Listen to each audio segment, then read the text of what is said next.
She had been on her feet for 14 hours. 14 hours of carrying plates, cleaning tables, and forcing a smile no matter what walked through that door. Her name was Claire. And nobody in that restaurant, not the chef, not the manager, not a single customer, knew the truth about who she really was. But tonight that was about to change, because tonight Marcus Holt walked in. And Marcus Holt had a habit of reminding people exactly where they stood. She had been on her feet for 14 hours, 14 hours of carrying plates, cleaning tables, and forcing a smile, no matter what walked through that door. Her name was Claire.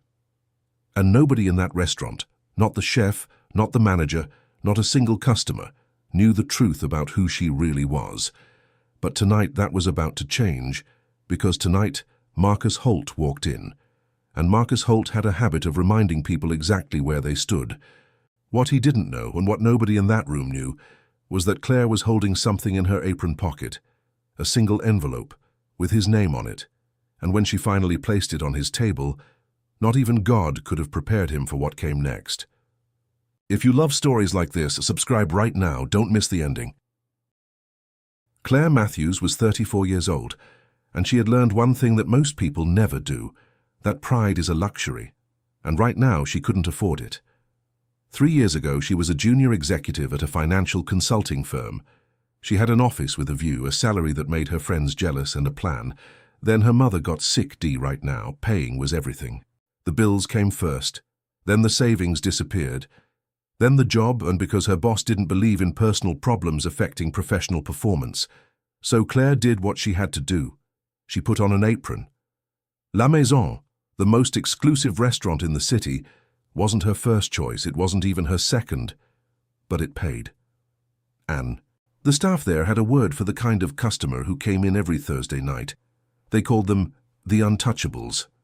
People so wealthy, so used to power, that common courtesy felt like something beneath them. Marcus Holt was the king of all untouchables. He arrived at 8:15, not because the reservation was at 8:15, but because Marcus Holt believed that making people wait taught them their place. He was 51, silver-haired, wearing a suit that cost more than Claire made in 2 months. His company, Holt Acquisitions, had swallowed 17 smaller businesses in the last 4 years. He collected companies the way other men collected watches, and tonight he was celebrating, because tomorrow he would finalize the takeover of Bellevue Properties, a struggling real estate group that had been on his radar for 6 months. Or so he thought. She walked over calmly, uniform pressed, hair tied back, eyes forward. "Good evening, Mr. Holt. My name is Claire, and I'll be taking care of you tonight. Can I start you with something to drink?" He didn't look up from his phone. "Water, no ice, and make it fast. I have a call in 20 minutes. Claire nodded, smiled, turned. She had heard worse. The call lasted 35 minutes. Claire refilled his water twice. He waved her away each time like she was a fly near his food. When his colleague at the table, a younger man named Derek, tried to apologize for the wait, Marcus cut him off.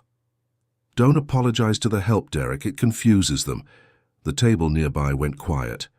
Claire kept walking. "This is wrong," Marcus said flatly, not even cutting into it. "I'm sorry," Claire replied. "I said this is wrong.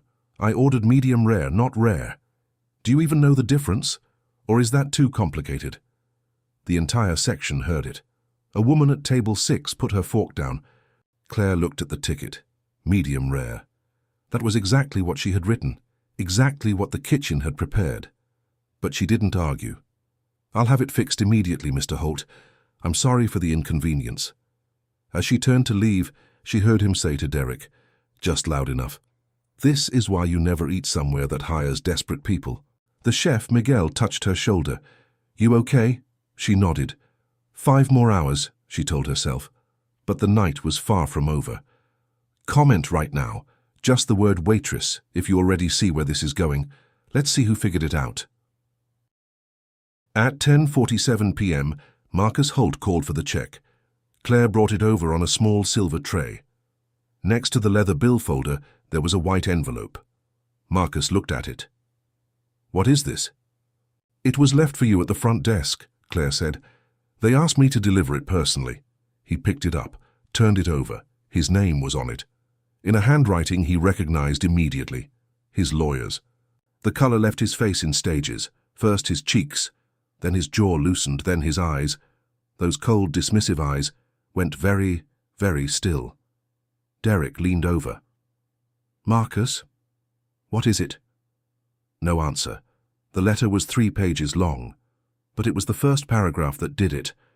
The one that began, "Dear Mr. Holt, please be advised that as of 6:00 p.m. today, the majority stake of Bellevue Properties has been acquired by—" He looked up from the letter. His eyes found Claire. She was standing exactly where she had been, calm, hands clasped, waiting. "You—" he started. She smiled, just slightly. "Is there anything else I can get you tonight, Mr. Holt?" "Who are you?" The restaurant had gone completely silent. Claire reached into her apron, the same apron she had worn for 8 months, and placed a business card on the table next to his untouched dessert. He picked it up. Claire Matthews, Chief Executive Officer, Matthews Capital Group, the firm that had just bought Bellevue out from under him. His 6-month deal, gone, in one evening, by the woman he had called desperate.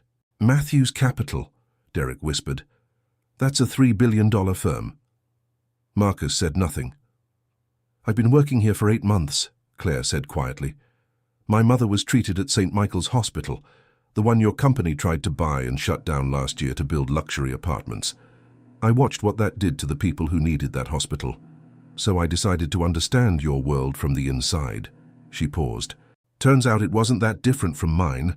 People still look right through the ones doing the real work." She picked up the silver tray. "The check has been taken care of, Mr. Holt. Have a good evening." She walked away, and not a single person in that restaurant said a word. By 9 a.m. the following day, it was in every financial news outlet. Matthews Capital completes surprise acquisition of Bellevue Properties.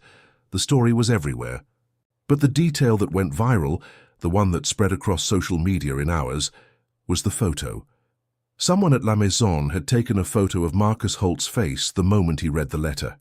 The most powerful man in commercial real estate, sitting at a dinner table reading the document that ended his biggest deal of the year, being served by the woman who made it happen. Her phone rang 92 times that morning. Journalists, investors, former colleagues who hadn't called in years.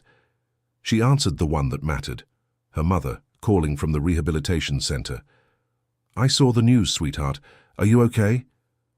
Claire looked out at the city. "I'm really okay, Mom."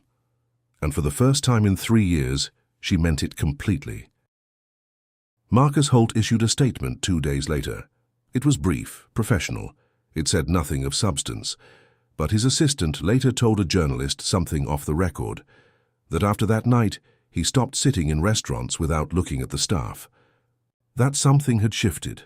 Whether it lasted, and only he would know. But Claire never forgot the lesson she had lived inside those 8 months.